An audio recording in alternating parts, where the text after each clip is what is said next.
Георгий из Кыргызстана уехал на Таджикистан. Нарушение было таможенного режима, сколько видов контрабанды и на какую сумму было?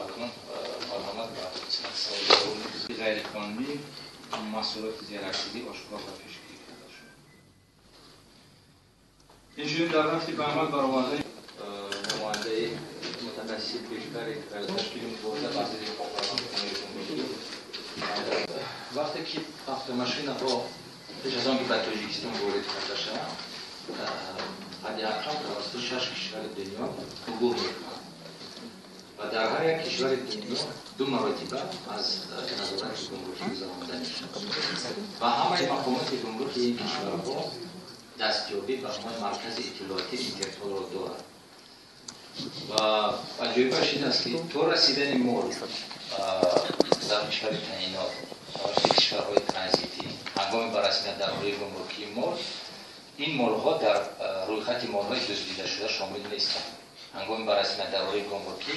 ما هم امکانیت دسترس نمودن اخبارات از منبع اطلاعاتی اینترپول را داریم ولی بعد از گذشتن یک مهلت معین بعد معلوم می شود که این ماشین ها در حال ارتکاب قرار دارند یا که دزدیده شده باشند.